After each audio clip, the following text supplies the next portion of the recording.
welcome all of you to this second Conference World Islamic Finance Forum 2018. Thank you very much for joining us. I'm sure all of you are aware that this is the second round of conferences which was initiated in the year 2016. The first one was held in September 2016, and in this is the second conference with the theme expanding Islamic finance footprint through innovation, fintech, and evolution. As always, we begin the proceedings in the name of Allah. With I would request Rizwanullah to please proceed and recite a few ayahs from the Holy Quran.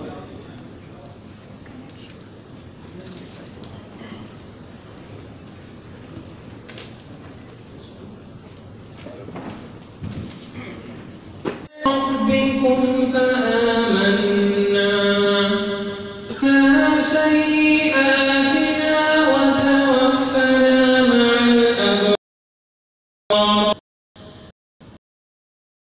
ربنا وآتنا ما وعدتنا على رسلك ولا تخزنا يوم القيامة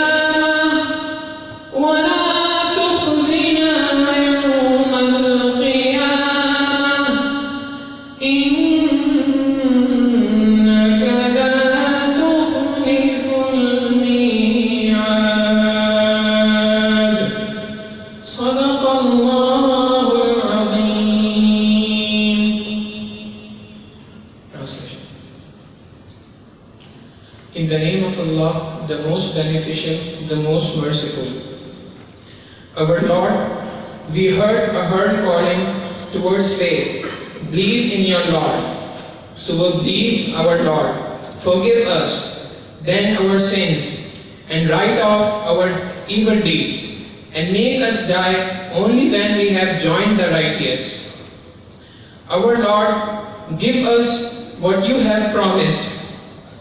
Give us what you have promised us through your messengers, and do not input us to disgrace on the day of judgment. Surely you do not go back on your promise. Sadaqallahu al-Azim.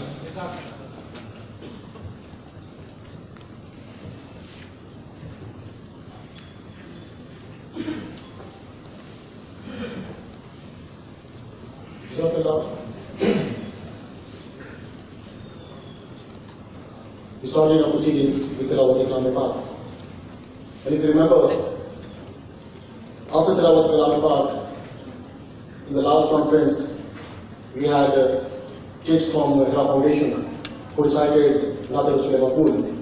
And the same will be adopted today as well. We have a few kids, children from Hira Foundation. The President, please proceed towards the stage and recite Nadir Rasul.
Ladies and gentlemen, and now the next agenda in my list is national anthem. As I can see, a number of foreign delegates in this conference, I would like to share something which is very important, very informative. I've gone through a number of surveys which identify the best national anthem in the world. Of course, various surveys using different parameters, but I'm glad to inform you that among all those surveys, Pakistan's national anthem is among the top 10 national anthem in the world. I've gone through a survey which says that Pakistan's national anthem is among the top 5. One says it's among the top 3, and I even went through one which says it's the best national anthem in the world. This national anthem was composed in 1949 by Emma Chawla. The lyrics were written in 1952 by Hafiz Jalandhari, and it was the year 1954 when this was officially declared as the national anthem of Pakistan. So, ladies and gentlemen, it's now time to rise for the national anthem of the Islamic Republic of Pakistan. This will be again led by the kids of the Hera Foundation.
Thank you very much, and please give a big hand to these kids.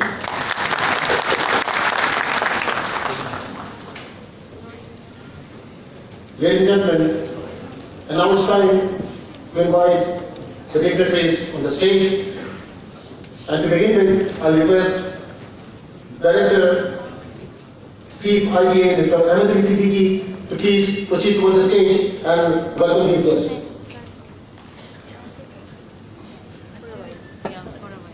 I would also request Dean and Director IBA, Dr. Farooq Iqbal, to please join Ahmed Ali in welcoming these guests.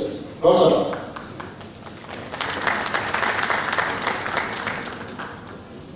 And then I would request President and CEO, Meezan Bank, Mr. Siddiqui, to please join us on the stage. Okay, Mr. Siddiqui is busy welcoming our chief guest. I would request Deputy Governor of State Bank of Pakistan, Mr. Jamil Ahmed, please join us on the stage.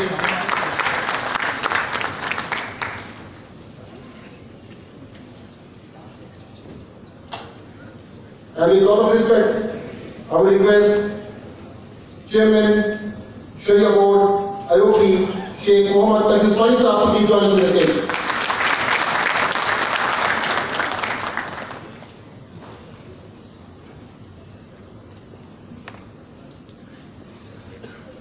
And then I would request our chief guest for the day, His Excellency Sheikh Abdullah bin Khalifa, Chairman of the Board of Trustees. Please, sir, join us on the stage.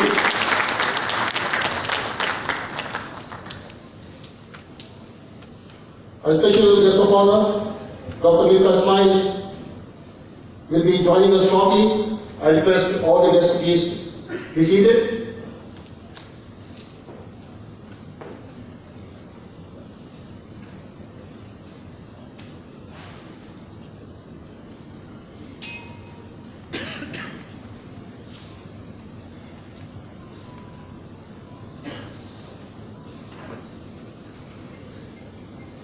guest of honor, Dr. Mifta Ismail, Federal Advisor to Prime Minister on Finance, is about to join us. Mr. Siddiqui and Dr. Ishwar are downstairs to receive our guest of honor.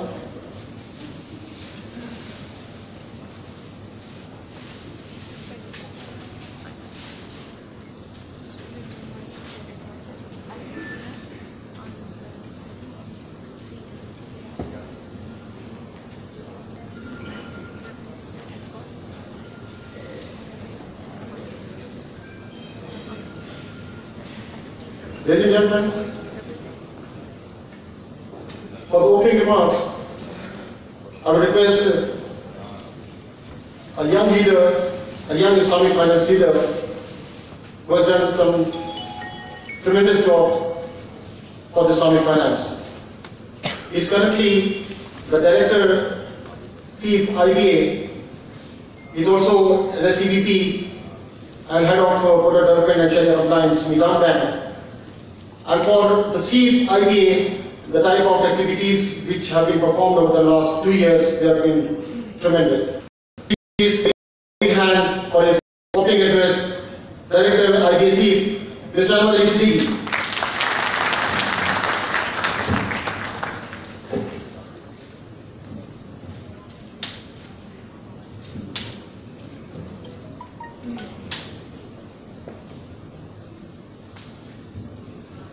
Bismillahirrahmanirrahim. Alhamdulillahi Rabbil Alameen. Wassalatu wassalamu ala ashrafil anbiya wal mursaleen.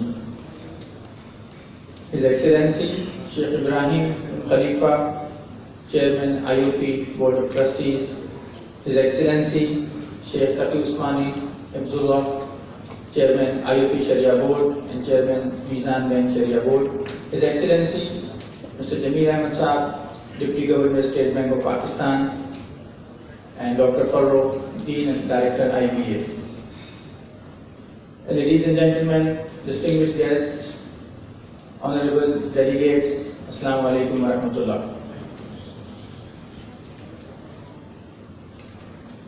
First of all praise be to Allah subhanahu wa ta'ala for blessing us with the blessing of Islam and giving us the strength to organize this August forum at IBA's platform.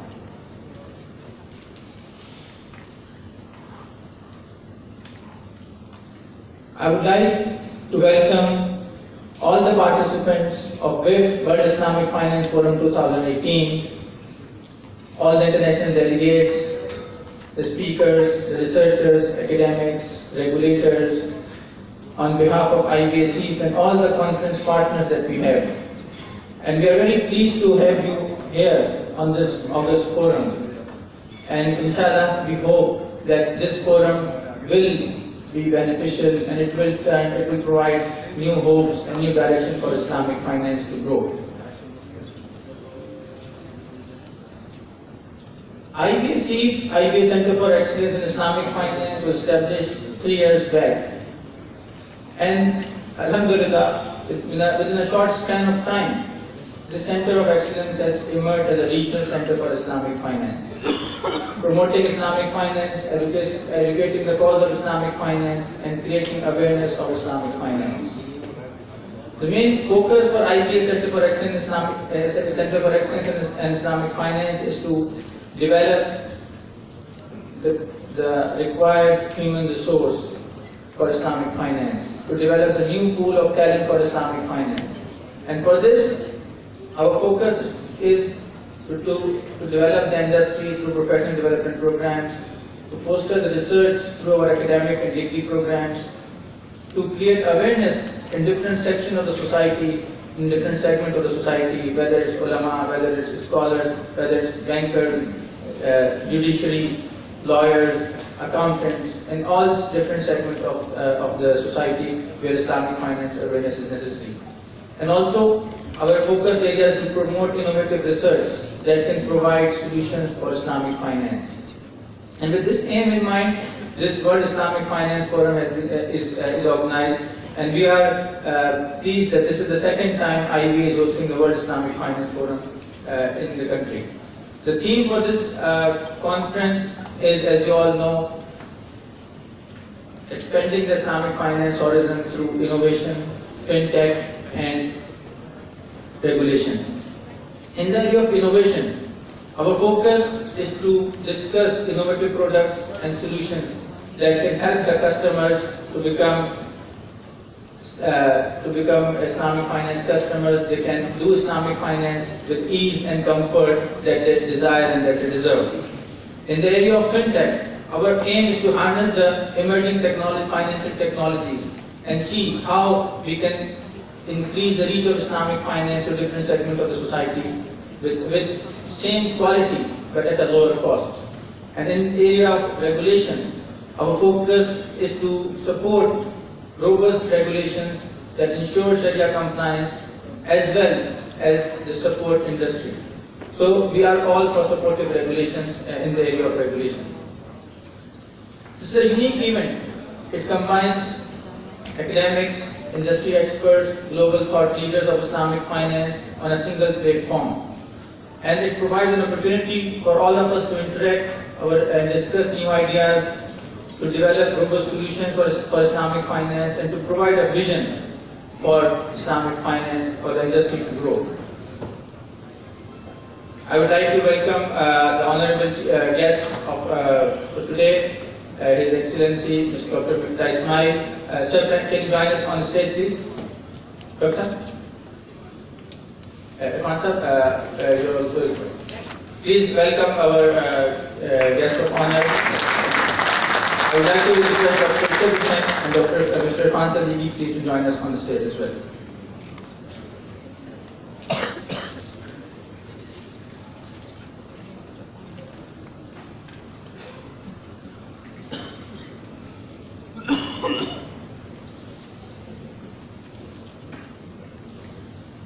This forum, World Islamic Finance Forum, is also targeted to promote high quality academic research, and for this purpose we have put together an award of over $10,000 to the leading experts and researchers who will present their deliberations and papers today and tomorrow, and we will select the best papers for these awards.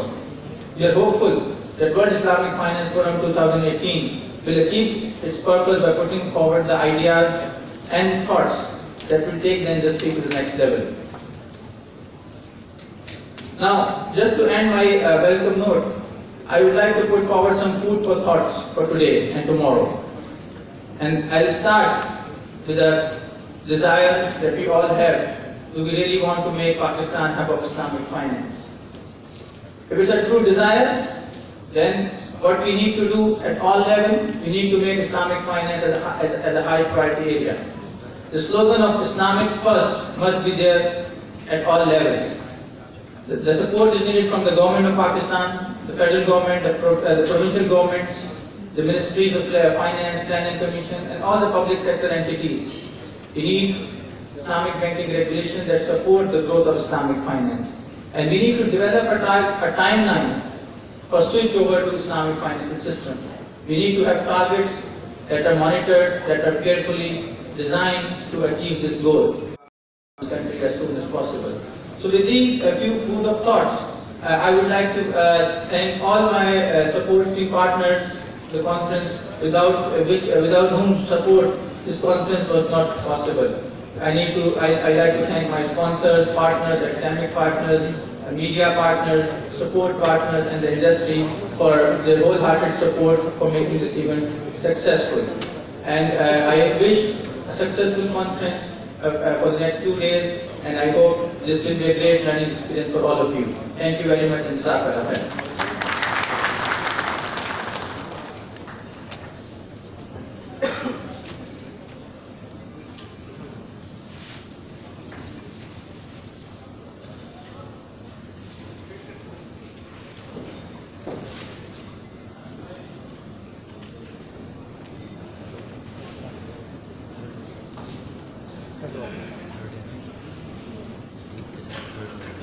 Thank you very much for these opening remarks.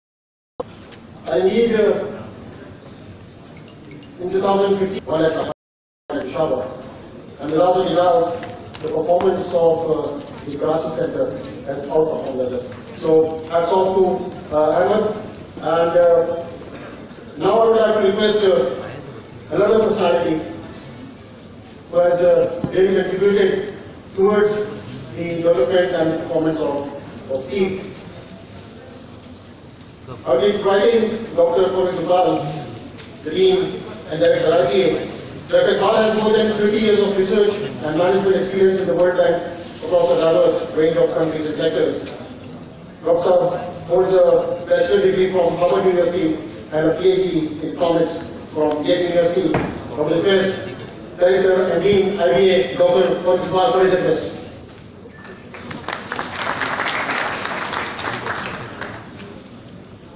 Assalamu alaikum everyone. When I'm speaking at an event like this, I always think about exactly what I should say.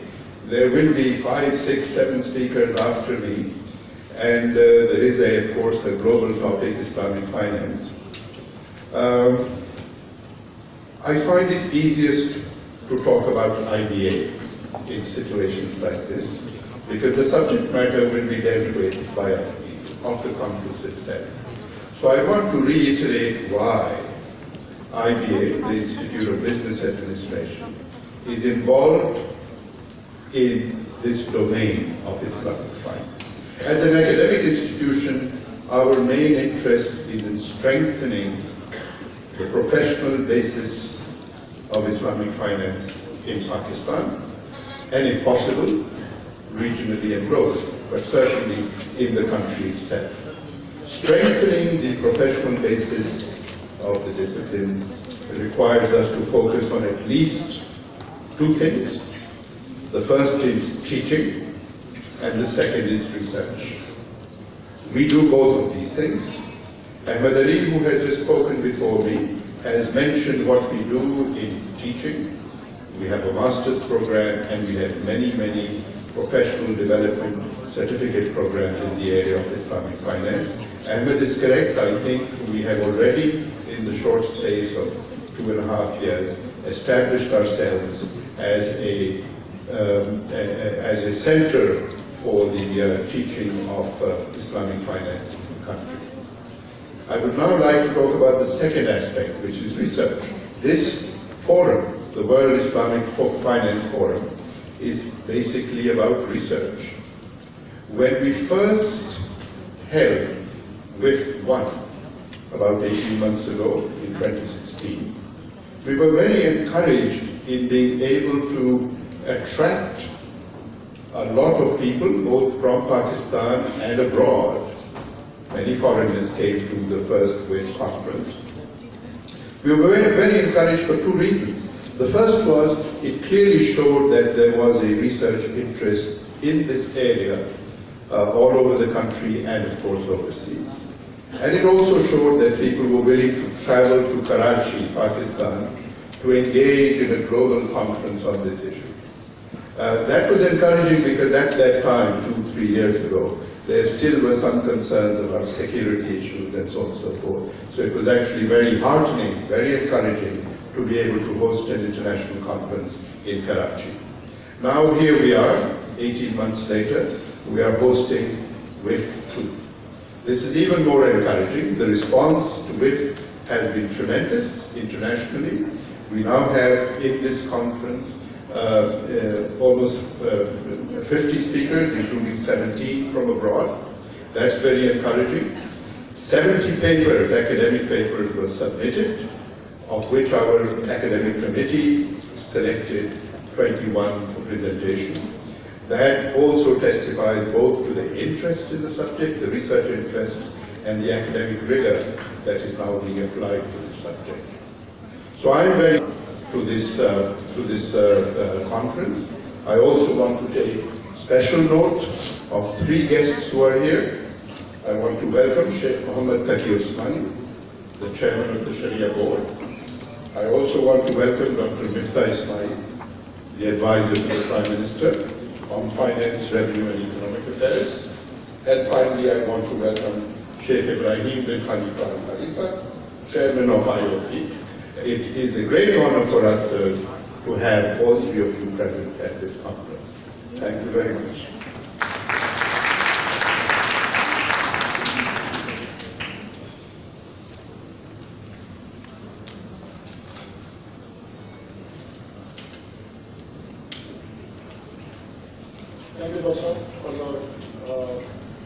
Meezan. As I just mentioned, and mentioned by Dr. Saab as well, that the first conference, the World Islamic Finance Forum 2016, which was held in September 2016, with the theme of Roadmap for Future and Critical Success Factors, was a true success. And this is the result of that success that today we have another bigger event with delegates from 11 countries. I think this is something which is really worth mentioning, that we have delegates from 11 countries, and we are grateful to all of them for being here with us. And now, ladies and gentlemen, the next speaker on my list is another visionary person. I'm talking about Dr. Ashraf Hussain, the chairman of the Center of Excellence in Islamic Finance, IDA. He served as the Dean and Director of IDA between 2008 and 2016. And during his term of office, he was actively engaged in the transforming of the institute to become one of the ranking global business schools. He also remained the Governor of State Bank of Pakistan for a period of 6 years, that is 2 tenures. And during his 6 years, he implemented major programs of restructuring the central bank and steering the reforms of the banking sector. In recognition of his services, he was conferred the prestigious award of Iran Imtiaz by the President of Pakistan in 2003. The Banker magazine of London declared him as the Central Bank Governor of the Year for Asia in 2005. He received the Asian Bankers Lifetime Achievement Award in 2006. The President of Pakistan conferred upon him the highest civilian award of Nishan Imtiaz in 2016 for his outstanding public service. Ladies and gentlemen, please welcome Chairman, Chief IBA, Dr. Ashraf Hussain.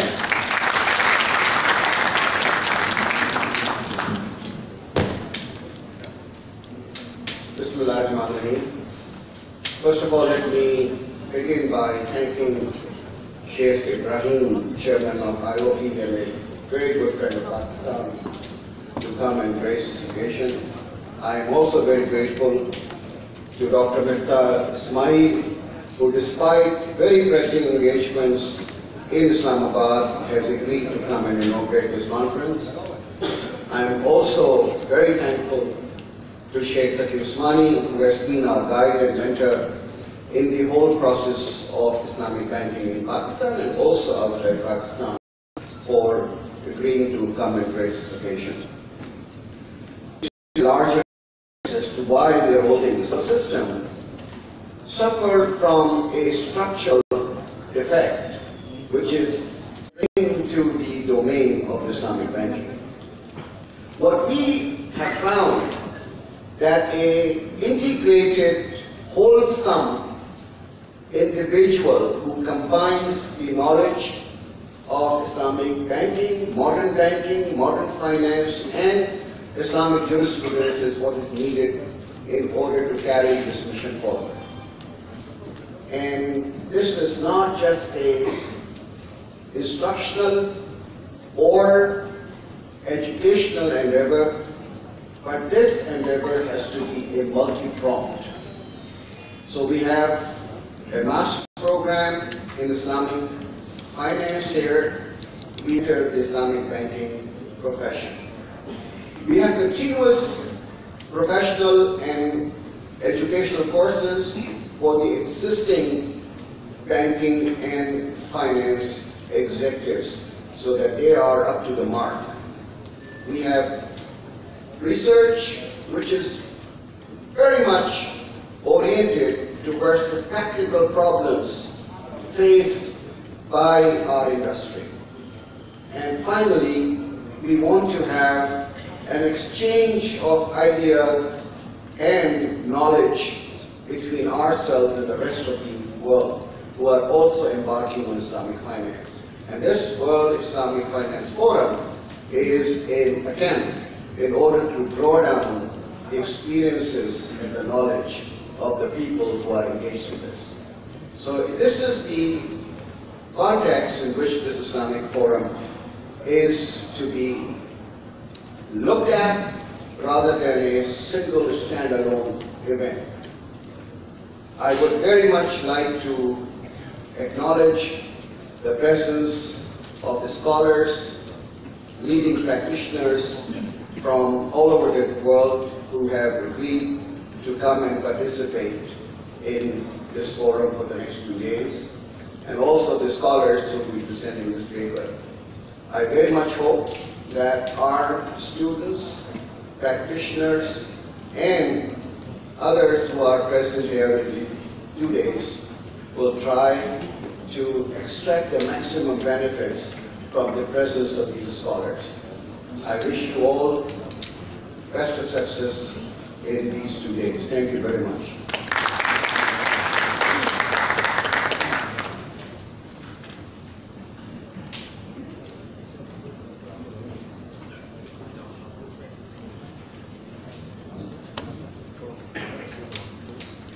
Thank you, Dr. WIFF18 sir. Ladies and gentlemen, now the next speaker on my list is a person who has great contribution towards promotion of Islamic banking in Pakistan. The founding CEO and President of Meezan Bank, with President and CEO Meezan Bank, Mr. Siddiqui.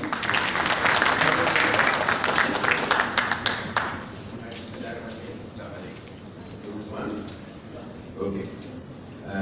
Thank you all of you sirs for giving us the opportunity. Today my presentation I've actually themed it as Islamic banking, the Pakistan story. Can somebody put this one?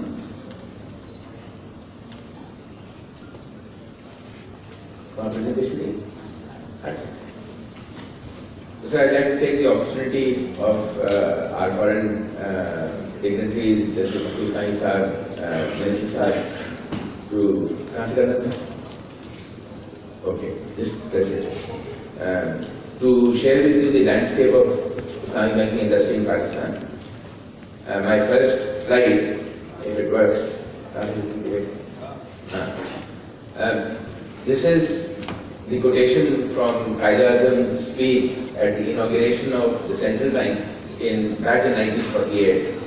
In fact, I've forgotten the name of a very elderly gentleman, obviously he has to be elderly, who one day met me and told me that I was actually attending the opening ceremony of State Bank of Pakistan, and this is what the Qaid-e-Azam said.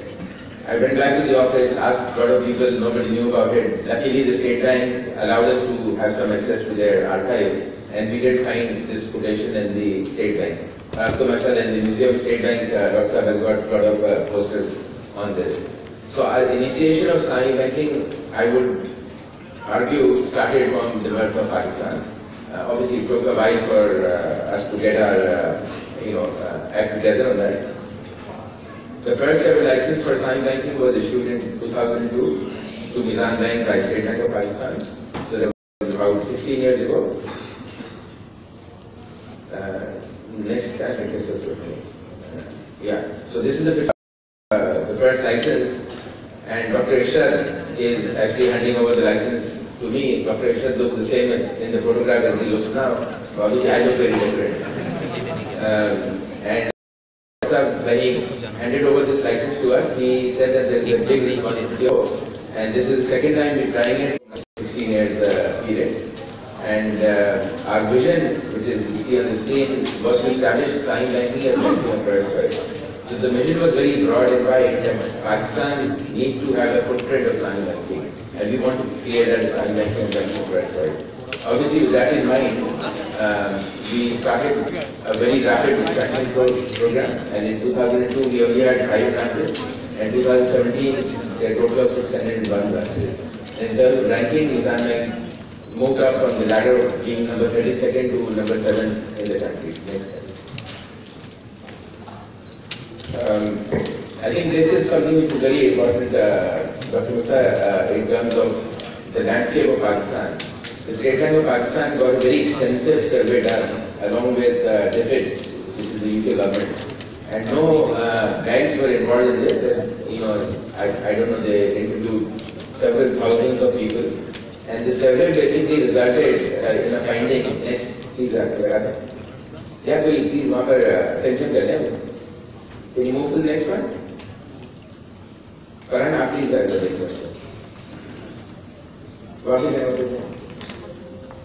one back. So this is important that the interest in Islamic banking shown by the population of Pakistan, 74% of people said that they have a very serious interest in Islamic banking, and only 9% of people said the answer is no, that they have no interest in Islamic banking. So after population is definitely, I mean, I would say almost our entire population was for Islamic banking. Next slide, please. And the other question that was an important question that was, do you consider riba prohibited? And the answer was yes, we consider riba prohibited by 94% of people. And out of that 94% people, again the question was that is conventional interest riba? And the answer was 88% yes. So that means the confusion whether the conventional interest is riba or not is only in 6% population. So 88% people said that yes, conventional interest is riba, and 94% said that riba is prohibited. So that means the confusion was only in that 6% people.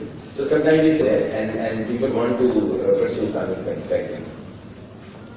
We're very grateful to the government of Pakistan for extending a lot of support to Islamic finance, especially in the past many years, a decade at least.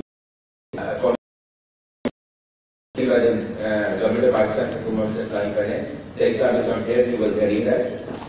Now the recommendation of the study committee is being forwarded to an implementation committee, which is again being headed by Saeed Saab, and Dr. Nan Usmani is also a member. And the State Bank has set a target of 20%, the share of Islamic banking at 20% by the year 2020. Unfortunately, we were going very much on track, in fact faster than track, but for the last 2 years, you will see in subsequent slides, it's going a little bit, sideways. Next. The initiative that SBB has taken, Jamil Saab will maybe talk on that as well, is they're promoting very heavily agri-financing, SME financing, financial inclusion and housing. And what the current governor keeps talking about in his several speeches I've heard is that Islamic finance is a cross-cutting theme for all these initiatives. So whatever the government wants to do, because people are averse to riba, they will not come neither in agri nor SME nor in housing if there is no Islamic banking available. So Islamic banking, rightly put by the governor, is that it is a cross-cutting theme for all initiatives. The benefit to the economy by Islamic banking, I think number one, which really attracts the government of Pakistan's desire is the financial inclusion. A survey showing 80% of people who would want to do Islamic banking, I'm sure there are a lot of people who would not bring money and put it in the banking system. And as a result, we see our deposit ratio is one of the lowest in the different countries. It is the highest growth segment in the banking industry. It generates a lot of employment, and obviously it gives a lot of liquidity support to new projects, including the CPAC projects. Next. The total Islamic banking landscape in Pakistan in 2005, there were a total of only 70 branches. This is just 13 years ago. And now from 70 branches, we are up to 3,300 branches, which covers Islamic banking and the windows of conventional banks. So roughly the segment is that one-third of deposited branches are with the conventional. In fact, I would say that a solo challenge or a single challenge of Islamic banking, which is posing a threat to Islamic banking, is the lack of sovereign schools. We do have obviously corporate schools, but for SLR purposes and liquidity management perspective, schools have to be readily available, because in commercial banking, if you get a deposit of 5 billion extra during the day, that has to be deployed in the evening as well. So unless there are liquidity instruments, obviously it hampers the growth. And obviously the government is supporting, but like I said, additional support is required where financing is available on Islamic mode. Then that Islamic Bank should be given a priority on that. For example, the WIFF financing program and all that. Next. The total, this slide shows the total government borrowing from the securities market, which is 8.6 trillion. And out of that, the interest-based borrowing, which is in the form of T-bills and PIB, is 8.2 billion. and only 385 billion is in form of sukuk. So if you see in terms of percentage, 95% of the government borrowing is in conventional and only 4% is in Islamic. Obviously our share of deposit is about 14%, so you can very clearly see the mismatch in that, if there's no sukuk out of the banking operation. 9% of their total deposit. Whereas unfortunately in Islamic banking, the deposit is 1.7 trillion and the sukuk is only 385 billion, which is 22%. Next. I think this chart shows you that Islamic banking was growing very fast, why it actually went down in the last 2 years. If you see that the blue line is the deposit, so the deposit figure is, mashallah, growing at a very robust percentage of 60%, 26%, 17%, 23%, and as a result, it's gone up from 500 billion to 1.7 billion. But the available stock of sukuk, which is in the red column, it used to be 416 billion in 2012 and represented 61% of our total size. It's now gone down to 385 billion, which is only 22%. Next. Basically, if you take that, then there's a shortfall of about 600 billion in terms of sukuk issuance. So I think no matter how fast we go, it will be very difficult to catch up this 600 billion sukuk issuance. This is what I was referring to. In fact, this slide could have been earlier. The percentage of share of Islamic banking compared in the total market in 2012 was 9.7%. That was the time when State Bank said that we should, our vision 2020 is to take it to 20% by 2020. So we worked on it, the entire industry worked very hard, and as you see, it's gone up from 9.7% to 10.4, 11.6, 13.2. Unfortunately, at 13.2, it plateaued and then it took a dip down. The reason it took a dip down is not because there's no demand, it's because there's no sukuks available. So if you take deposits, it's very difficult to deploy them instantly in the market, although the ADR of the Islamic banking sector is about 65% compared to the industry, which is about 50%. So the Islamic banking is mashallah playing its role in terms of giving money to the industry. But despite that, because lack of liquidity instruments inhibits Islamic banking to really go for more deposits. Next. Next, please. So I think with taking advantage of a young minister, we were walking up the stairs. Dr. Ishaq was there and I was there as well. And Dr. Miftah was obviously 10 steps ahead of us. And like we discussed before, that we need to have a dedicated desk at the Ministry of Finance for Islamic finance. We have one not a desk, but we have a huge department in Central Bank. Mashallah, SSCP is now obviously setting up a large department as well. So I think Ministry of Finance is really appropriate to have that as well. So thank you so much.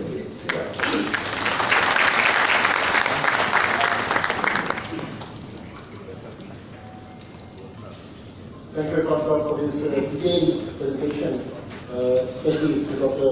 Miftah. As it was mentioned, the second phase of Islamic banking was launched in 2002, and that was a time when very few people really knew about Islamic banking. Alhamdulillah, things have changed now, and as Dr. Saab mentioned in the TAB survey, 74% population, they are ready to move towards Islamic banking, which really shows that they know about Islamic banking. So that is an achievement as far as Islamic banking in Pakistan is concerned. And this achievement was not possible without the support of the central bank. The central bank, as you are aware, has a Islamic banking department, and the performance of that department has been recognized globally. The IFN declared State Bank as the best Islamic bank across the world promoting Islamic banking. And we are glad that we have with us the Deputy Governor, State Bank of Pakistan, Mr. Jamil Ahmed. Mr. Jamil Ahmed, illustrious career as an accomplished central banker, spanned about 26 years with central bank at different positions, and we are glad that he is today with us. Please give a big hand to Mr. Jamil Ahmed, Deputy Governor, State Bank of Pakistan.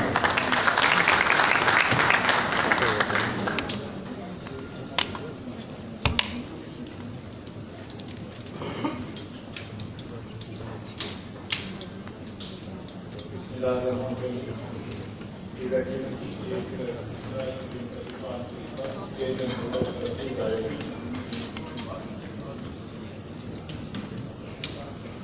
Respected Sheikh Mohammed Taqi Usmani, Chairman Sharia Board IOP and Chairman Sharia Board Meezan Bank, Dr. WIFF18, Advisor on Finance, Revenue and Economic Affairs, Dr. Ishrat Hussain, Chairman CFIBA, Dr. Fadl Iqbal, Dean and Director IBA, Irfan Siddiqui Sahib, President Meezan Bank Limited. Ladies and gentlemen, Assalamu alaikum and a very good morning to all of you. Let me first of all appreciate the Center of Excellence in Islamic Finance for gathering renowned fraternity of Islamic finance from across the globe and discuss this very important topic, expanding the footprint of Islamic finance, innovation, fintech and regulation. This topic appears to be a natural theme for this event in the backdrop of strong appeal and demand for Sharia-compliant financial services emerging from Muslim-dominated countries and its recognition as a viable alternative in the Western world. Despite the unprecedented growth of Islamic finance, there are debates that it should contribute more towards equitable distribution of wealth, social welfare, and poverty alleviation. This indicates the need for innovation in Islamic finance industry by exploiting its strengths that need to be supported by robust and dynamic regulations to ensure stability of the financial system. I hope and expect that collective intelligence at this forum will help in providing sustainable route towards expanding footprint of Islamic finance. Ladies and gentlemen, fundamentals of Islamic finance lead towards achieving economic prosperity without compromising on the interests of public. Islamic finance industry has shown remarkable growth over the last 3 decades across the globe. The latest available figures show assets of Islamic finance industry currently are at around $2.2 trillion US. Over this period, this alternate financial system has witnessed proliferations of its product menu and instruments. Relatively resilient in the wake of changing global financial landscape, especially in the aftermath of financial crisis. There are increasing expectations from Islamic finance to make a difference to the well-being of the society by overcoming deficiencies of the interest-based system. However, it is being debated that the true potential of the system has yet to be capitalized upon, primarily due to its inability to produce distinct social value. This expectation from Islamic finance to create distinct social value along with economic value can be fulfilled by increasing the support of Islamic finance towards growth of small and medium enterprises and entrepreneurship, as both areas have got proven positive implications on economic growth, youth empowerment and socio-economic value. There is a huge financing gap for SME across the globe. This gap is even more severe in developing economies. About 55 to 58% of SMEs in developing countries are either financially underserved or not served at all, mainly due to the reason that including lack of collateral and insufficient credit history.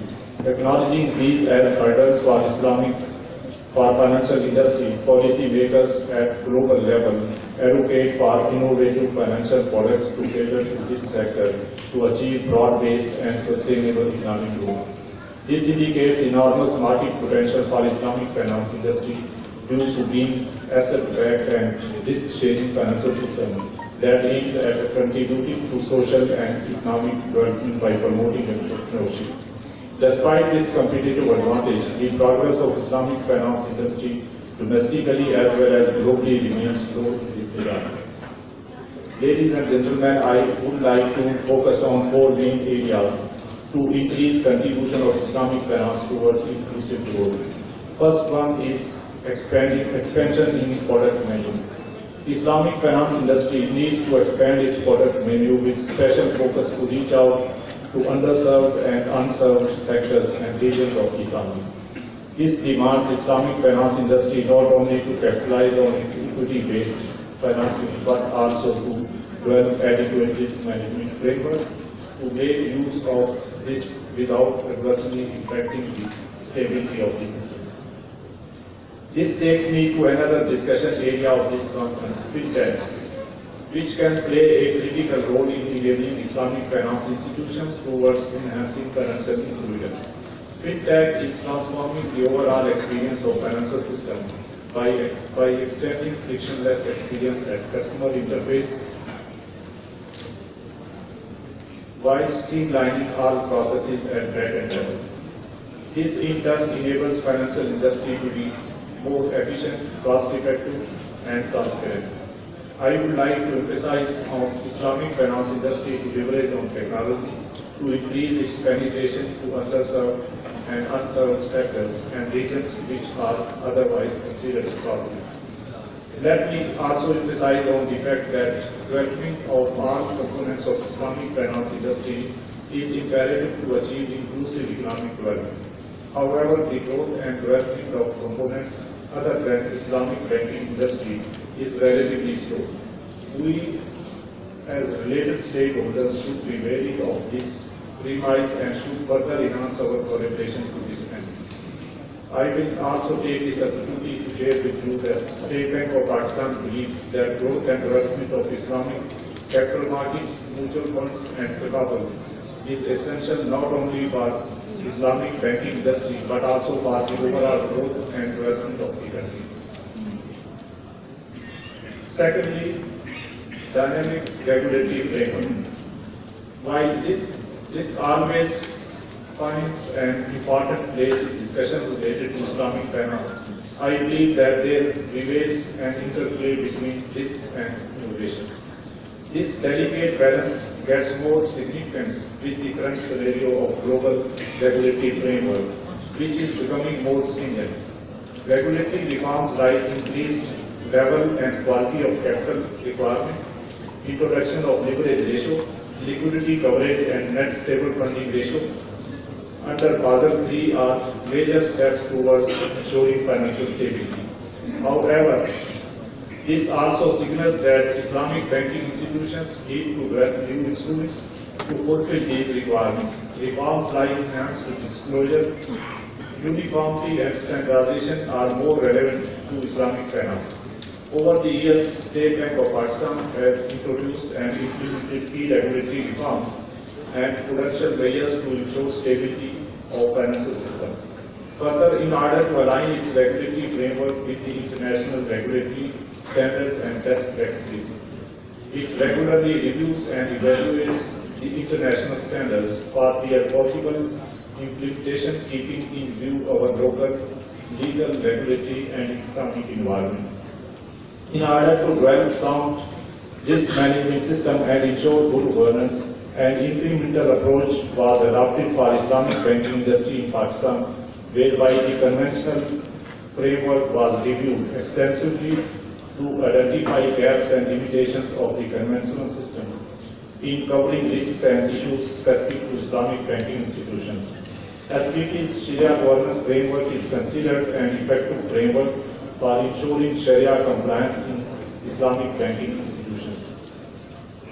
Thirdly, research and development. This is an overarching objective which supports development of all areas of Islamic finance industry. People like you are the main building blocks of this industry and hence bear the major responsibility towards its growth. Industry has evolved out of its infancy stage and is designed to be as competitive, innovative, efficient as its conventional counterparts, if not more. This signifies the dire need of focus on research and development, which is still being perceived as an expense rather than investment. It is equal responsibility of both academia and industry to join hands to take this industry to its next stage to become a systematically important component of overall financial industry. I would like to use this platform having representation of various stakeholders and jurisdictions practicing Islamic finance to undertake action-oriented research on key areas like efficiency and innovation and innovative business models that can work as a catalyst in addressing challenges faced by the industry. I am hopeful that this effort of CIPA will produce significant results in this regard. Last but not least is capacity building. Human resource equipped with adequate skills and knowledge base is the necessary condition for Islamic finance to grow and sustain. We at State Bank of Pakistan are cognizant of this fact and are working effectively towards developing a skilled human resource for Islamic finance industry. State Bank of Pakistan has adopted multi-pronged strategy encompassing comprehensive certification courses, general and customized training programs through SPP's training ground, National Institute of Banking and Finance, interactive sessions with business bodies, that is chambers of commerce, public and targeted seminars. We have also been providing technical support to some of the jurisdictions, including, for instance, Bosnia, Afghanistan, and some African countries, which are relatively at preliminary stage of Islamic finance. Further, there appears a need locally as well as globally to have more collaborative initiatives of academia and industry together, which can be instrumental in supplying high-quality talent matching the needs of the industry. Events like this can be a catalyst in this regard. Ladies and gentlemen, given the commitment and focus of all stakeholders, I am optimistic that Islamic banking and finance is likely to grow on a sustainable basis in the future to a level where it provides distinct value system for economy and society as a whole. However, I would believe that finance needs to be capitalized upon to offer financial intermediation based on real economic activities. By emphasizing on laying sound foundations for Islamic finance industry, I believe that this Sharia-compliant financial system will contribute effectively towards developing stable financial system, equitable distribution of economic gains, and inclusive economic development. I wish you all a very fruitful and productive discussions during the conference. Thank you for your attention.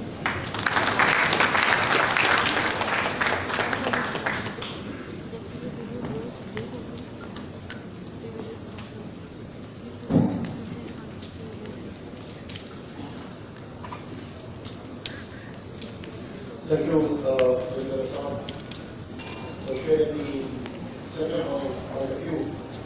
Ladies and gentlemen, this was the last of the keynote addresses, and now we have moved towards visionary address. And of course, from a visionary person, and we are glad that we have with us Justice retired Sheikh Muhammad Usmani Sahib. And I always say that he is an institution within itself. The Islamic banking industry where it is today, a lot of credit goes to Sheikh Usmani Sahib. Just a brief profile of Hazrat. He is a renowned figure in the field of Sharia, particularly Islamic finance. He has served as judge in the Sharia Appellate Bench, Supreme Court of Pakistan from 1982 to 2002.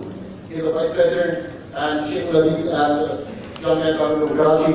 He is a chairman International Sharia Standard Council set up by Rofi. He is a member of Islamic Fiqh Academy of Rabta Alam Islami Makkah. He is a chairman Center of Islamic Economics Pakistan since 1991. He is a chairman Sharia Board Central Bank of Bahrain, Abu Dhabi Islamic Bank, Meezan Bank, and I have a long list. In March 2004, His Highness Sheikh Muhammad bin Rashid Al Maktoum, he presented a special award to Justice retired Muhammad Usmani Sahib in recognition of his lifetime service achievement in Islamic finance at the occasion of International Islamic Finance Forum Dubai, which is one of the biggest events in the Islamic finance industry. Without further delay, I would request Justice Guy Sheikh Mohammed Pakistan Saab for his visionary address.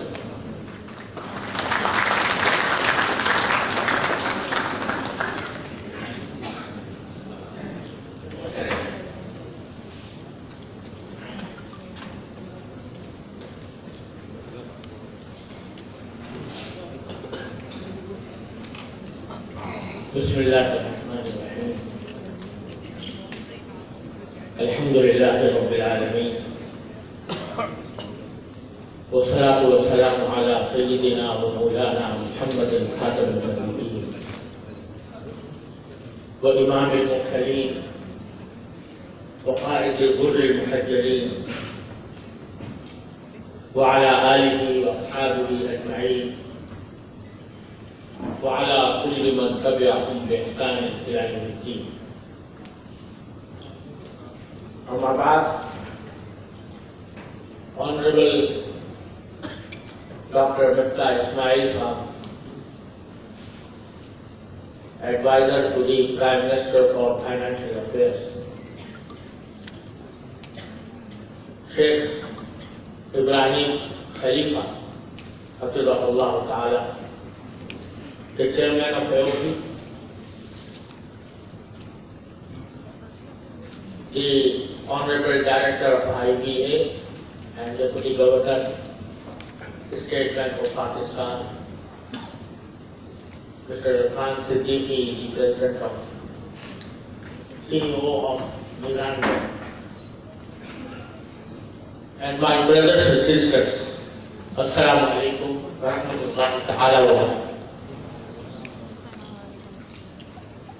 First of all, after paying gratitude to Allah subhanahu wa ta'ala, I am thankful to CIBA to organize this August forum and give me an opportunity to say a few words on this occasion. It is beneficial for the Ummah at large. You know that there are many conferences held on the subject of Islamic finance throughout the globe, and nearly every month I receive an invitation from a conference or a seminar being held on the subject of Islamic finance in any part of the world. But I attend very few of them, and I am not able to attend all or majority of them.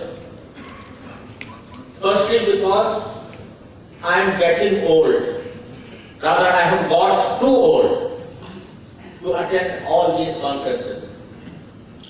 And secondly, because normally these conferences do not go beyond giving a lip service to the Islamic finance, bringing very little practical effect on our life. But Alhamdulillah, this forum which we are attending today has a good precedent from last year. As Minister of Pakistan at that time, Mr. Ishaq Dar, and on that forum I presented some complaints to him as a brother, and those complaints at least were effective to the extent that he had made some announcements in that very forum, and so far as I remember, it was the first time that he announced to to make an implementation committee for carrying out the task of Islamic finance. So go forward to make some announcement at least to satisfy the needs of Islamic banks and financial institutions. And I have some bullet points for him, and inshallah I will make them very briefly, or present them very briefly, inshallah. First of all, I want to emphasize that the object of Islamic finance, Islamic banking, cannot be cannot move forward unless we have the belief, wholehearted belief, that riba is an evil. Unless we have this concept that riba is evil, we cannot get this riba, and Islam, the task of, or the objective of Islamic finance cannot move forward. For that purpose, we have to turn to the Holy Quran, which has said that فَإِن لَمْ تَفْعَلُوا فَأَذَنُوا بِحَرْبٍ مِّنَ اللَّهِ وَرَسُولِهِ, which means that if you do not withdraw your practice of riba, withdraw from your practice on riba, if you do not abandon riba, then you should take a declaration of war from Allah and His Messenger. These words have not been used in anywhere in the Holy Quran for any sort of crime, for any sort of sin. These words were not given by the Holy Quran for adultery, for eating pork, or for burglary, or any crime. But for riba, it has said that unless you give up riba, you are waging war against Allah and His Messenger. So unless we get rid of this war against Allah and His Messenger, we cannot prosper not in this world, nor in the hereafter. So first of all, we have to have a wholehearted belief that we cannot prosper without getting rid of this riba, which is a war against Allah and His Messenger. And once we believe this, then there is no choice for it. Now, a concept has been grown in the past that we can live with a parallel system. One, a riba-based, interest-based, and also Islamic, based on Islamic teachings or Islamic concept. You know, some people like to go to a homeopathic one, or to a Hakim, or a Tabib, or a Chinese doctor. So the choice is open. But for riba, this is not a choice. Allah subhanahu wa ta'ala says, if you do not go away from riba, unless you get rid of riba, you are waging war against Allah and His Messenger. So therefore, there is no choice, there is no option. One is bad, one is evil, one is good. There is no way between those, no midway between these two concepts. So, and this is our also as a Pakistani, as a Muslim, as a Pakistani, is a constitutional obligation. Our constitution says that right from the beginning, even in the Constitution of 1954, which has never been implemented, and in 1956, and in 1962, and then lastly, the Constitution of 1973. Every constitution said that in its principles of policy, that riba will be will be eliminated from the country. But 70 years have passed, but no practical step has been taken. No practical step has been taken to get rid of this evil from our country. Alhamdulillah, some private institutions have been established as Islamic banks, but the history given by the Sahib shows that Alhamdulillah the patients of Islamic Muslims, they are willing to have it, Islamic banks, Islamic financial institutions, but they need support from the government. And the support, the lack of support from the government is creating difficulties, hurdles in the way of the progress of Islamic banking. So, Alhamdulillah, within last 3 decades, as you know, the Islamic banks and financial institutions have grown in different countries. Alhamdulillah, a good has seen so far as private sector is concerned. But I would request our Honorable Finance Minister that in this forum he should satisfy ourselves and also the people of Pakistan that some practical steps are being taken towards this goal.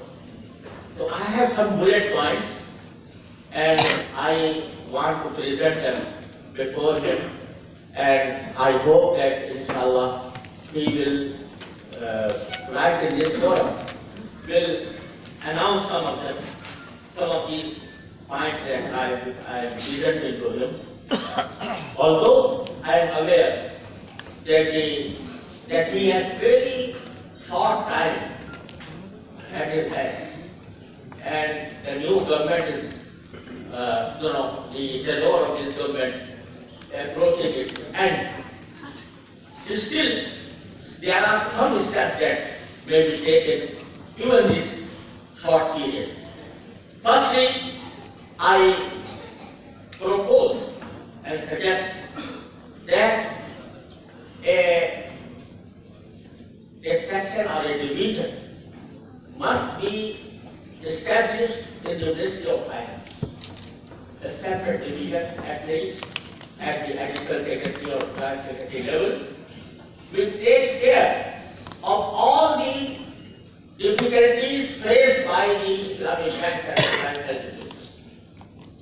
So there should be a special desk, not desk, but a division or a section in which all the problems related to Islamic finance are addressed, and whenever an Islamic bank or a financial institution faces a difficulty, he may go to that division and he takes care of them and takes care of the not only of the sukuk but also of all the problems faced by the Islamic financial institution. This is my first suggestion, humble suggestion to the Honorable Dr. Kustai. Secondly, as rightly pointed out by Mr. Irfan Siddiq, the biggest problem faced by Islamic banks today is excess liquidity.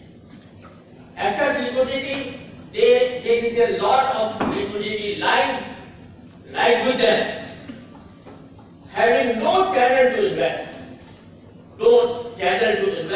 as required by the growing Islamic banking needs.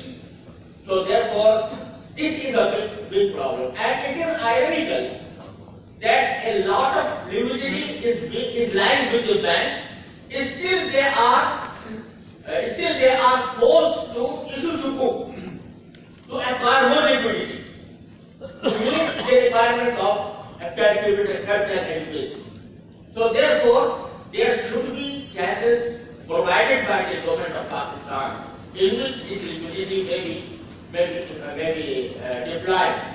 So the sukuk that have been issued long ago, they are rotated, on every basis. So at least some new assets should be allocated for issuing the sukuk, so that the liquidity problem of the Islamic banks and financial institutions may be solved. Thirdly,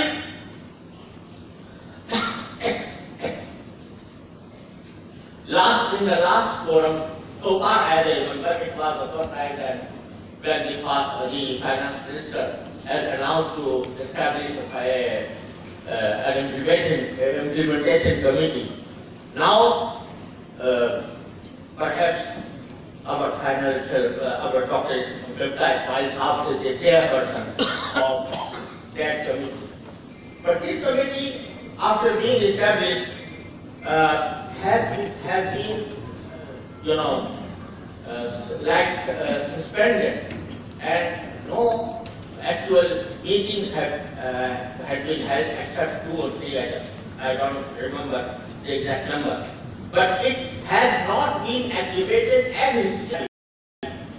So I request Dr. Ismail Saab that the head should work constantly, and inshallah it will be a good step towards Islamization of the economy. Coming years, if he comes in power again, then he will eradicate riba totally.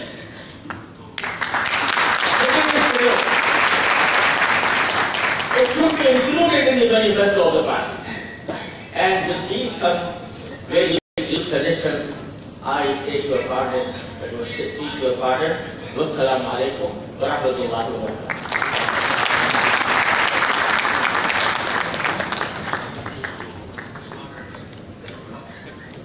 Thank you very much, Mr. WIFF is very fortunate for having Hazrat Ismail Saab as a missionary address the second time in a row. And the last time when he addressed, the keywords which he mentioned were that Islamic finance industry should not be built as an alternative or parallel to commercial banking industry. Rather, it should be promoted with the prime responsibility of making the economy industry. And I think the same message is given today, that it should be interest-free, no parallel to commercial banking. So, thank you, Jazakallah. I've been informed that Mr. Zafar Abdullah, the chairman of CCP, was also expected, and he also had to deliver a keynote address. He had to attend Supreme Court of Pakistan, Supreme Council of Pakistan, and he has shown his regret. He is a de facto finance minister. Dr. Mustafa Ismail worked with IMF as an economist based in Washington. He served as head and vice chairman of Punjab Board of Investment. He also headed the Federal Board of Investment and is currently the advisor to the Prime Minister on Finance, Revenue and Economic Affairs. Although he has a very short period in front of us, but those who are closer to Dr. Saab say that he has the capability of doing the thing. And this is what we expect from him on the platform of Islamic banking industry. So please welcome Dr. Ismail.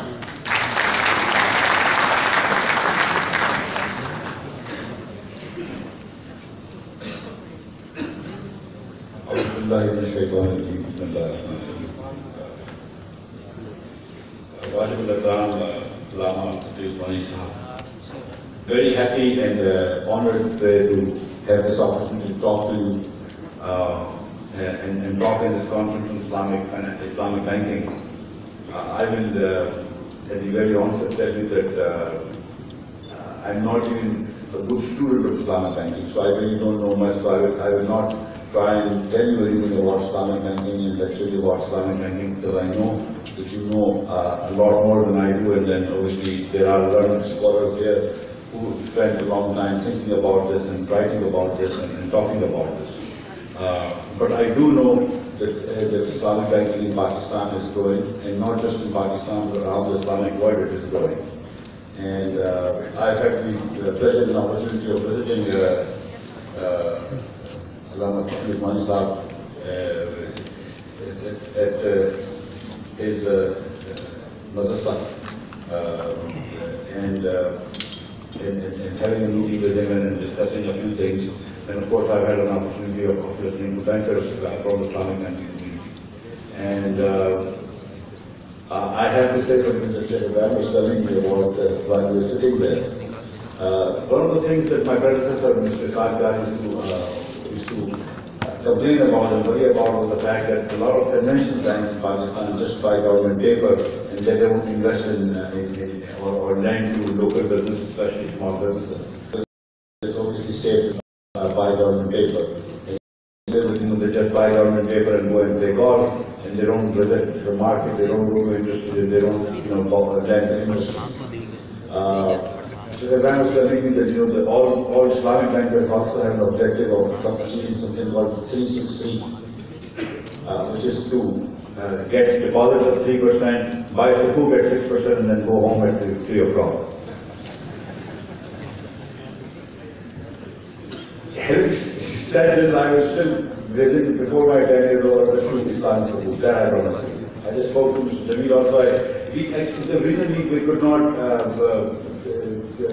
issue more sukuk was that we did not have enough free assets to list it, but now we've discovered, not discovered actually, we found that this, the motorway between Lahore and Pindi-Patna, it does not have any charge on it, so we utilize that. I think that's about $50 million. But my idea or goal is to try and do $100 million of sukuk before we go.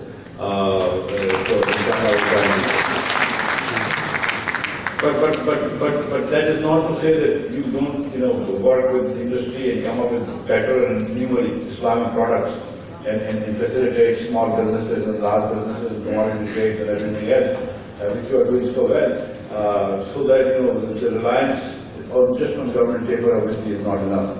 Allama Meezan also talked about a couple of other things.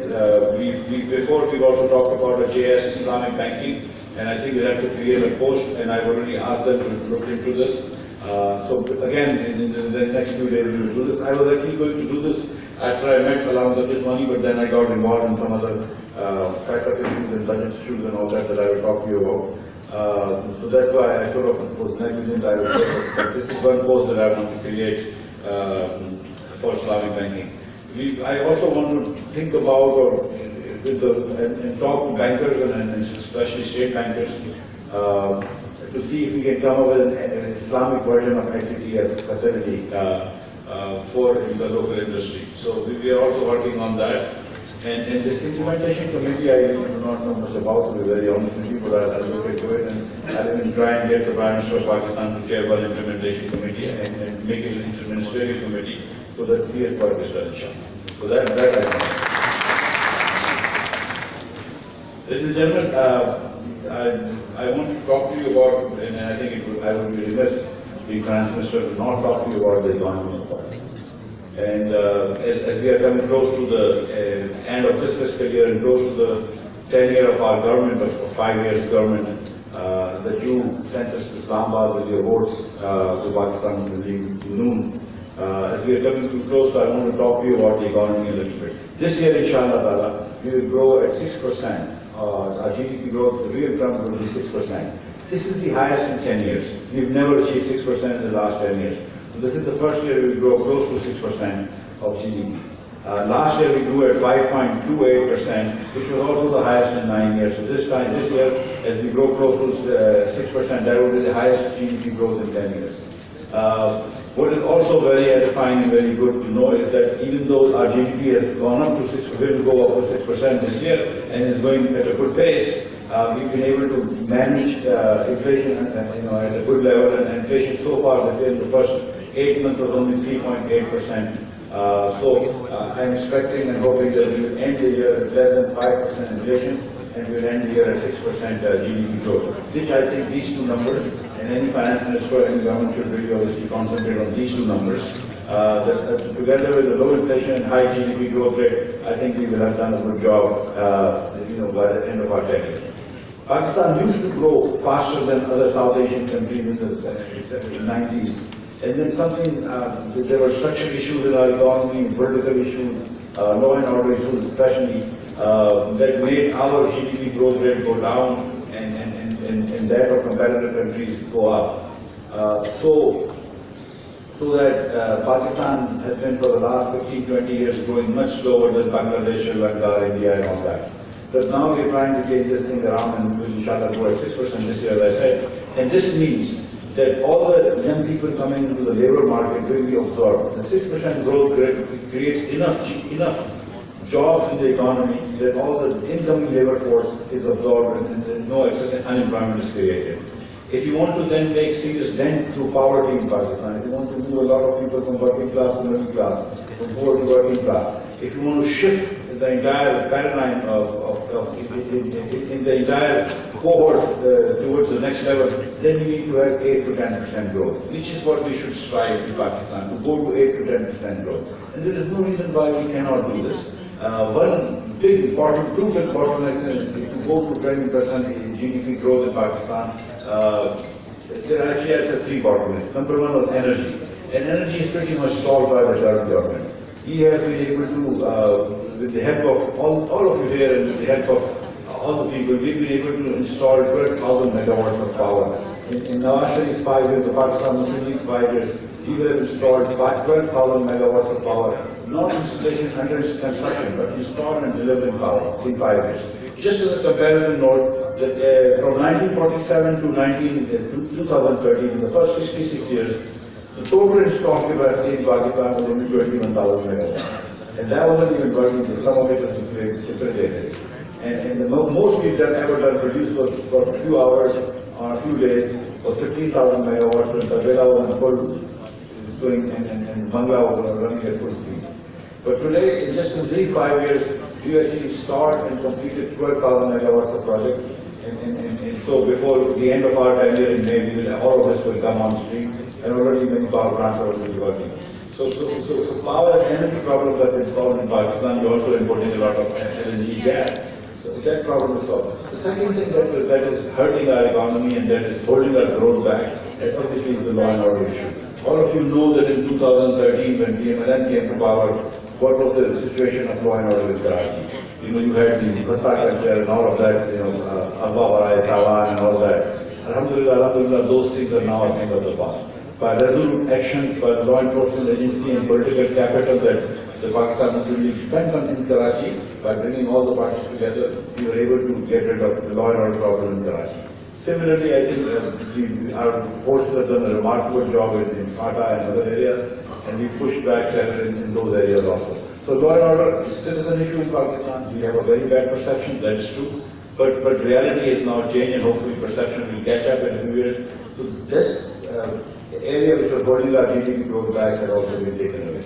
The third, of course, is cumbersome procedures in Pakistan, and we have too many cumbersome procedures. I will admit to this. Both at the federal level, but certainly at the provincial level. I think any number of business people will tell you that we have up to 18, 20 taxes, and many of these taxes don't even collect government any revenue. And I identified their taxes, and I told them that you really don't make any money from this. Some of these taxes collected less than 200 million rupees for the whole year, or 100 million rupees for the whole year. This is talking about Punjab and Sindh, KP and Balochistan, you can find taxes which you can collect less than 10-20 million rupees per year. Why do we have these taxes?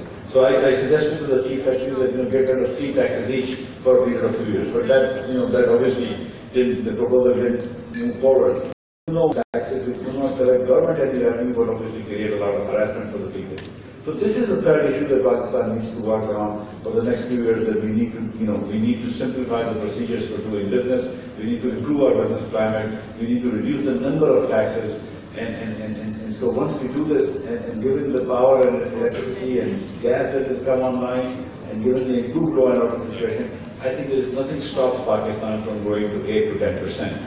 And if you look at it, if you think about this, Japan actually in the 1950s and 60s grew by more than 10% for 20 years. Same with Korea in 70s and 80s and up to 90s. Same with China in 90s and 2000 decade.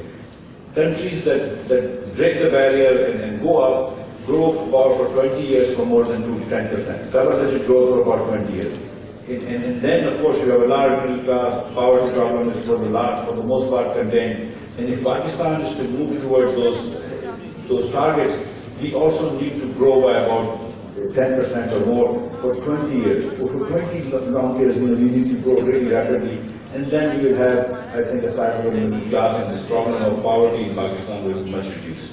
And there is no reason why we cannot. We have, for instance, just to give you an idea, 180 billion tons of coal in Thar. That's valued at $50 a ton, that's valued at $9 trillion US.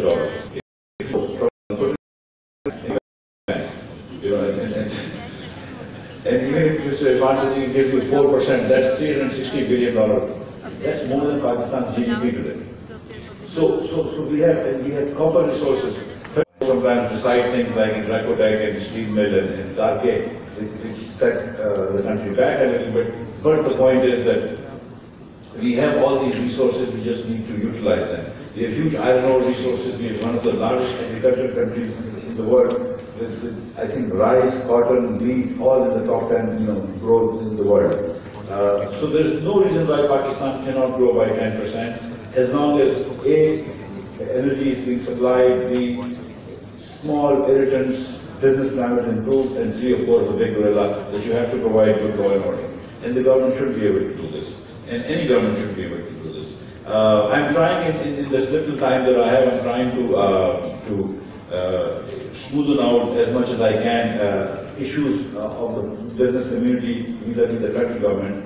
And inshallah ta'ala, in the next budget, you will see that a lot of very good suggestions that I get every day from people that we will incorporate in the budget, which which we will present on the 27th of April. Last evening, I had an opportunity to meet with people from the stock market in Karachi and the PSX board of directors, and they've asked a few things. For instance, they asked me to see if we can get eliminate the tax on bonus shares. They asked me to see if I can that even if I lose a few billion rupees from FBR revenues, if I can add another 100 billion rupees to the Pakistani economy, that's a bargain I'm happy to make. So inshallah, those things will be done. Everybody always asks me when is the next amnesty scheme coming, and I say soon, but obviously there are some issues that we need to deal with, but the government is going to announce inshallah this month, some sort of amnesty scheme, which would allow Pakistanis to come into the mainstream of tax-paying citizens.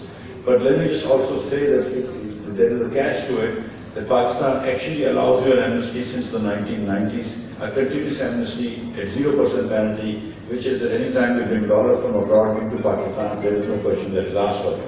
There is what is the source of your income, and there is no tax on this. Which sometimes people misuse. What they do is they evade taxes in Pakistan on the income that they made in Pakistan. They send the money out through Hawala, bring it back through Hawala, which is, I guess, the two-way traffic will cost them 2-3%, and then that money becomes white and non-taxable. That provision has to go. And so even if I were to bring some scheme, which I will, this provision will go, and so we will make it strict that yes, we will give you a chance, but then from there onwards, we will take away that chance that you have every year of taking your money out and bringing back dollars. And that is something that we need to do. The government will also reduce, the Prime Minister of Pakistan, Shahid Abbasi, has told me many times, to reduce individual income tax rates, and the government will also inshallah reduce individual income tax rates, and we will absolutely impose no new taxes in Pakistan. So this would be a very good finally, as soon as the tax rates will come down, everybody will. I talked about political, but the previous government had given us a 18 to 19% above last year, and last year also was 3,200 billion rupees. 4 trillion rupees will be more than double what People's Party collected in the last year of government. So in 5 years we will have doubled the FDR collection. We came at 1946, we will go at close to 4 trillion rupees. But even from that 4 trillion rupees, I have to give 60% to the party government has to give 60%. So I'm left with 200 billion rupees. 300 billion goes. So it's not like you are not paying taxes. You are paying taxes. Every time you use a phone, every time you pay taxes. Every time you use a toothbrush or toothpaste, you're paying taxes. So you are paying taxes, and from your income you're paying taxes, and from all these other things you're paying taxes. And we are connecting them, 4 trillion rupees, but 60% goes to the provinces. So the federal government, with the expenses that we have, grants, which means that you have to support public borrowing.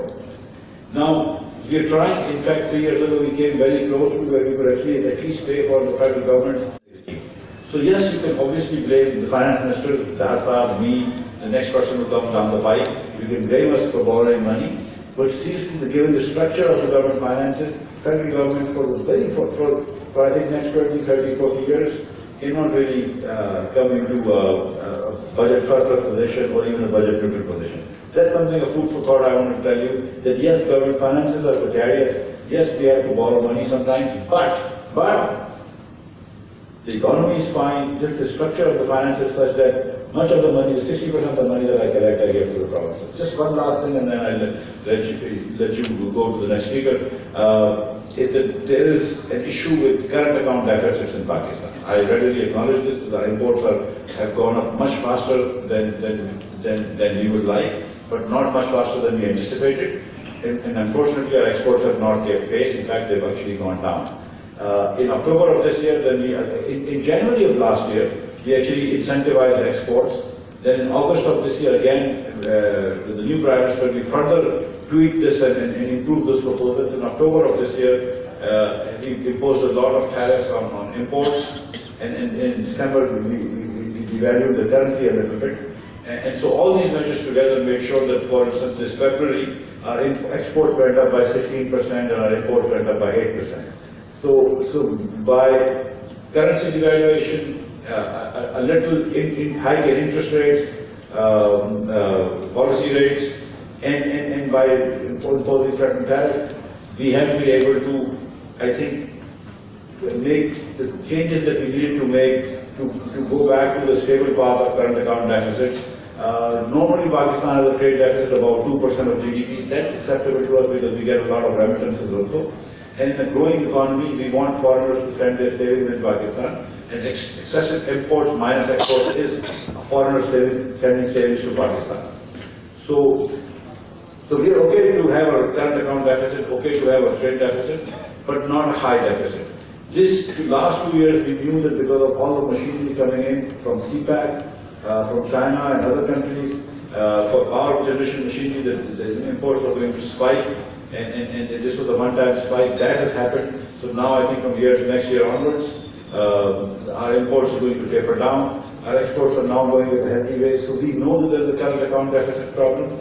We are addressing it. We are not married to an exchange rate. We are happy to be flexible on our exchange rate. And we will do everything that it takes to ensure that our current account deficit is brought under control. There is this thing that somehow we are running out of dollars or we're running out of foreign exchange. Nothing of the sort is happening.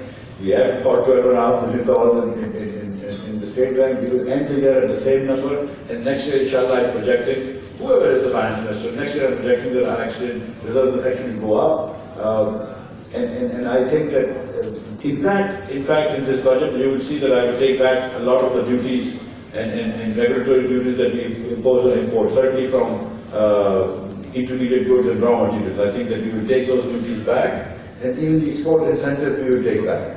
And government's policy towards trade will be expressed by the exchange rate number, not through distribution duties. I don't want to myself choose winners and losers in the economy. I'll let the economy, businesses do that. So we will express our policy preference towards exports and imports through an exchange rate number. But we will cut back on duties. But I want to show you that there is no issue with the reserves of Pakistan. It's very easy, and a lot of liquidity is available around the world for me to borrow money if I need to borrow money. And much of the payments that we were supposed to make in this fiscal year, we've already made. A little bit payments are left. So no matter what people speculate, and some opponents do this, and adversaries do this, and other people not really knowing this do this, but exchange it. We know exactly. We know exactly what is happening. We know what we're doing. Yes, we understand that current account deficit is high. We've taken steps to address this, and foreign exchange reserves In June also will be around the same number, $12.5 billion, and from next year onwards, inshallah, they will start to grow. So that's not a problem, and that's not a worry we have. There's a lot of many things that you need to worry about. Don't worry about the state, they are there and taken care of it. Thank you.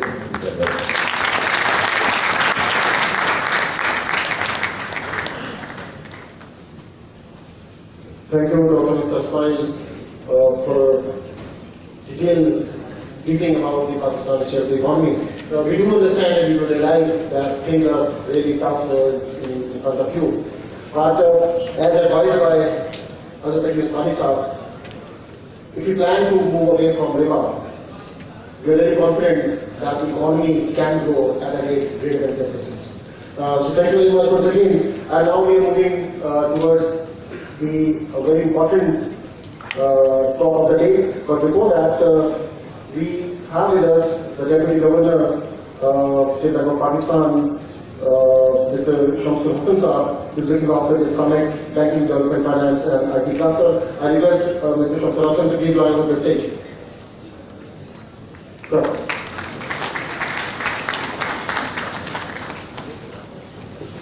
Ladies and gentlemen, we're glad that we have a chief guest today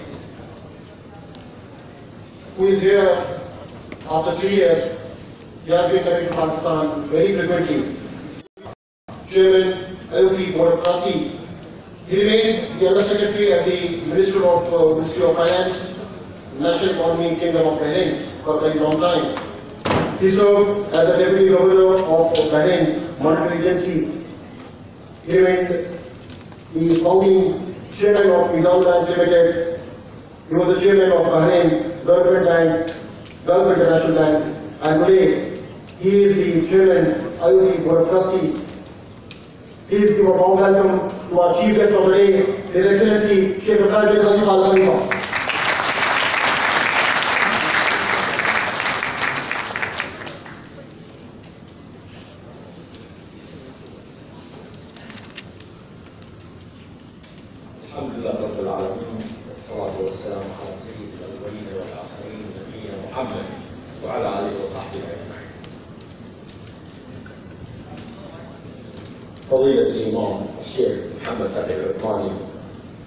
The Chairman of the Sharia Board at IOP, the Right Honorable Mr. Muftah Ismail, the General Advisor on Finance, Revenue and Economic Affairs, Mr. Jamil Ahmed, Deputy Governor of the State Bank of Pakistan, Mr.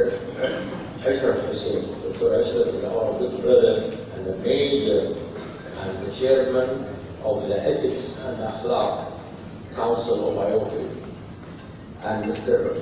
Farooq Iqbal, the Dean of IBA, and Mr. Abbas Siddiqui, my own brother since I think 40, 30 years. I don't know, sorry.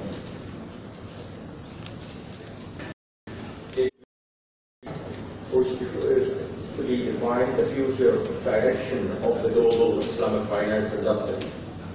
With such a brilliant one-point agenda and a well thought out and refined theme, I believe that the discussion will naturally lend itself to thoughts and advice with you on two questions. Number one, what can we do to secure the future of the Islamic finance industry of Pakistan? And number two, what is that one critical factor which can secure the future of Islamic banking and finance industry at the global level? Let me take this opportunity to first and foremost single out the Islamic finance industry of Pakistan as one of the leading ones in the world in terms of intellectual contribution to the development of Islamic economics, banking and finance over the years. And second, the availability of excellent talent and expertise. Then the utmost sincerity and devotion to the cause. And then the development of innovative, profitable and compliant products.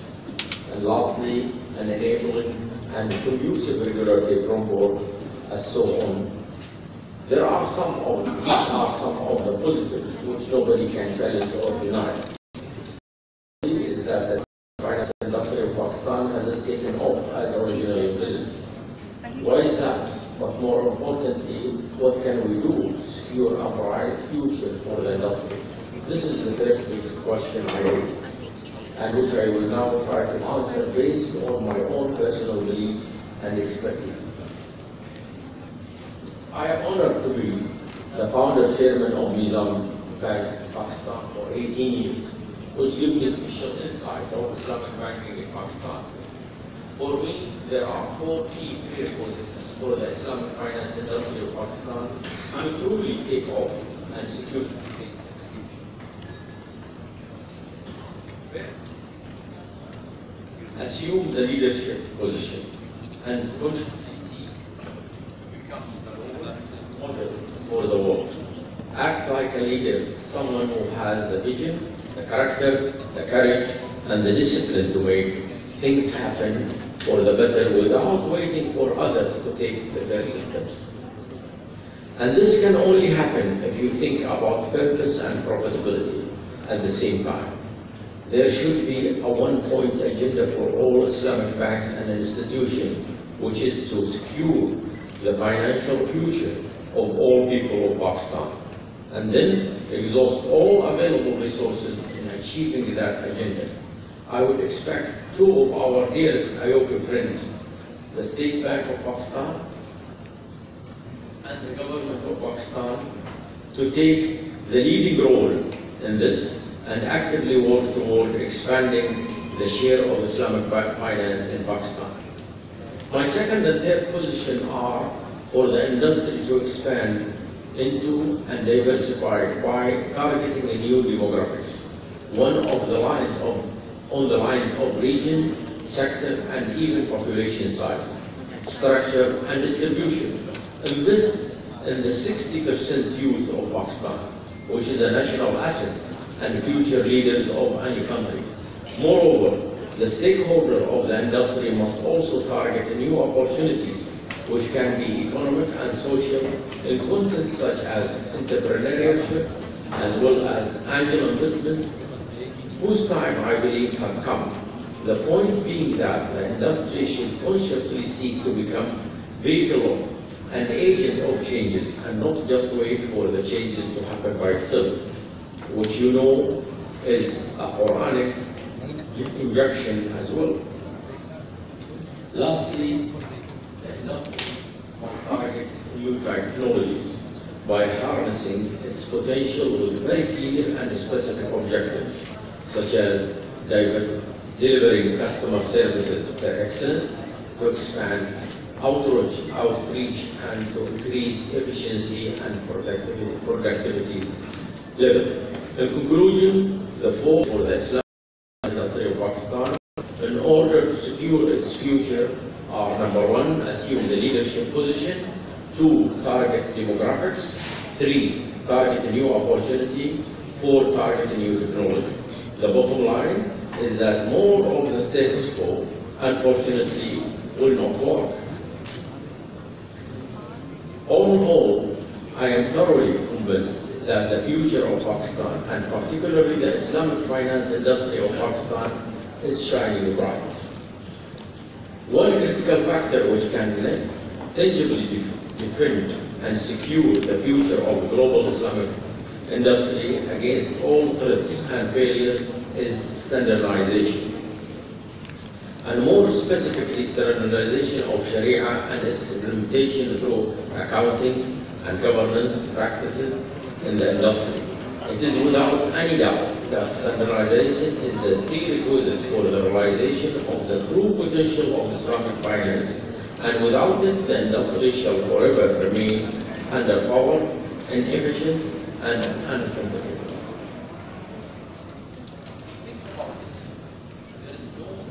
In be it financial, manufacturing, or telecommunication, which is operating without standards.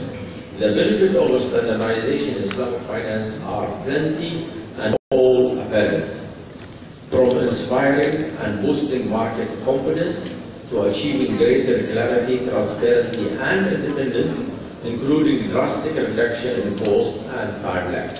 Perhaps the simplest and most fundamental justification for the need of standardization is so that mutual understanding, communication, and interaction can be established between two parties beyond borders. This brings me to IOFI and its 27 years of its life dedicated towards standard development for the global finance industry. To date, we have issued 107 standards in Sharia, accounting, auditing, governance, and ethics. Perhaps one of the most important standards which we are currently working on and which is closest to my heart and has taken my personal interest and attention is the ethics standard, which we believe would be a game changer altogether, inshallah. I want also to take more of your time, but kindly allow me to give you two big updates on IOFI. Number one, the first is the good news that the audio translation of the IOFI Sharia standard is now in printing process. The full credit of making this happen goes to the Islamic Financial Industry supported by the State Bank of Pakistan, both for realizing its need and for funding the project. Do please accept from the IOFI Board of Trustees and from me at a personal level our profound vote of thanks for your efforts.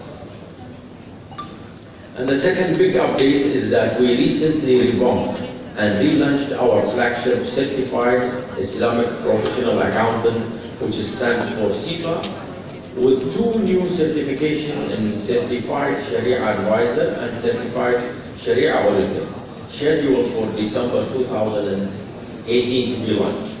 These are the benchmark certification for the Islamic finance industry, and I emphasize upon the State Bank of Pakistan and the Security Exchange Commission of Pakistan to recognize the same in their fit.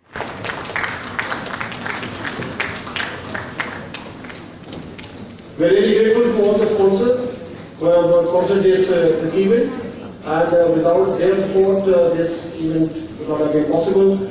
And it would be unfair if I don't call the names. The platinum sponsor for the day is Takaful Pakistan. The gold sponsor, Park Qadar Takaful. The silver sponsor, Bank Islami Pakistan. Bronze sponsor, Faisal Bank Limited. The strategic partner, Meezan Bank Limited. Academic partner, LUMS and INSEEF. Research partners, IRTI and ISRA. Support partners, SECP, UKAID, Centers, CIA and State Bank of Pakistan. Knowledge partners, BIB, Meezan and HEC. International media partners, IFM. Thank you very much to all the sponsors for their kind support. And now I would request Dr. Farbi Bal to please present a few mementos to our honorable guest. We begin with Ahmad Ali Siddiqui. The first memento will be given to Mr. Ahmad Ali Siddiqui. Dr. Farbi Bal, Dean and Director IBA will present this.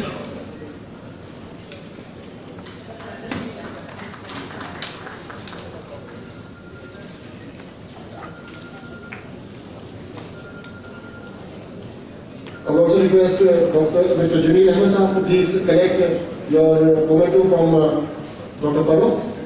Jameel sir.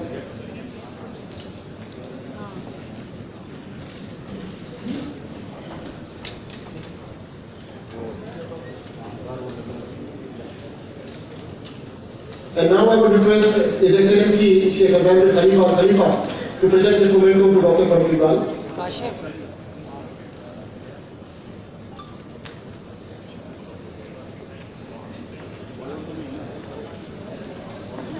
His Excellency will now present the memento to Dr. Ishwar Hussain.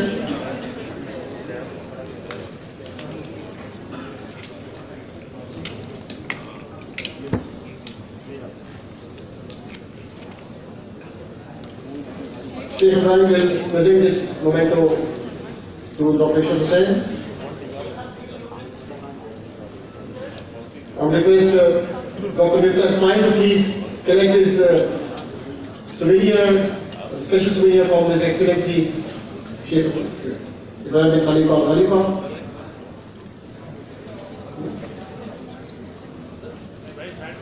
I request all the guests to please put your hands together for these special awards.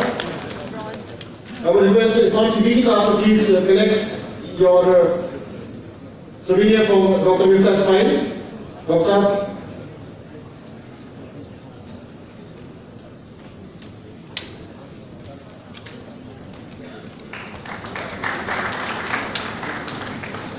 I will request Dr. WIFF18 to request you to please stay for a couple of more awards. I request Hazrat Usmani Sahab to please receive the award, this souvenir from Dr. WIFF18.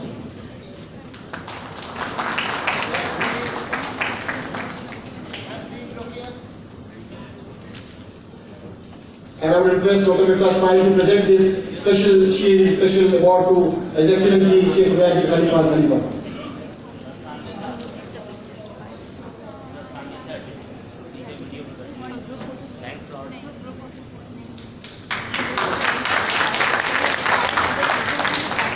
Ladies and gentlemen, with this we close the first session of the day, the high-power session. We'll break for tea, and just to remind you that we are a bit late, so I request all of you to please reassemble for the next session of the day by 12:20. I request all the guests to please assemble for a group photograph, and thank you very much for this first session. Thank you very much.